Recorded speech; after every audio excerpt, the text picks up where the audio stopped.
последнее время китайское правительство активно представляет уйгуров как часть китайской нации, размещая в международных социальных сетях видео с уйгурской одеждой и едой для продвижения Синьцзяна. Одним из самых популярных видео в социальных сетях стал многосерийный документальный фильм «Синьцзянская кухня», который привлек внимание экспертов, изучающих уйгурский вопрос, и был показан как часть их культуры. Эксперты, посмотревшие видео, отметили, что китайское правительство продвигает всевозможные культурные элементы, связанные с уйгурами, как часть китайской культуры.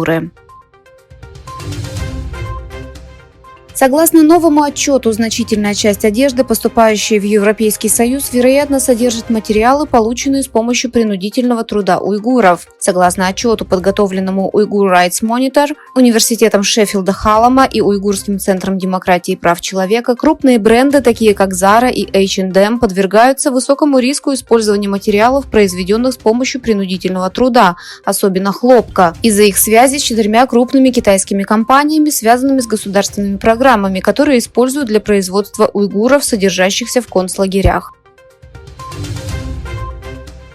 Поскольку уровень безработицы в Китае продолжает расти, эта проблема остается актуальной для китайского правительства. Согласно последним данным, обнародованным Китаем 18 марта, уровень безработицы в стране продолжает расти уже 3 месяца подряд. Рост безработицы в Китае наблюдается, несмотря на небольшое увеличение промышленного производства за последние 2 месяца. Однако сектор недвижимости, локомотив экономики, продолжает замедляться.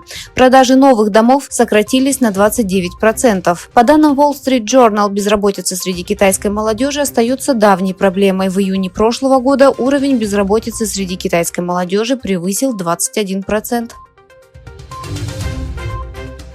Правительство Великобритании рассматривает возможность введения визовых ограничений в Китай в попытке сократить количество людей, приезжающих из Китая с официальными визитами, чтобы противостоять китайским шпионским операциям.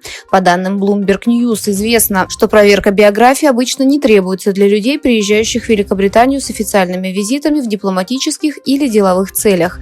Правительство Риши Сунака планирует ограничить выдачу официальных виз граждан Китая, чтобы затруднить въезд китайских шпионов в Великобританию.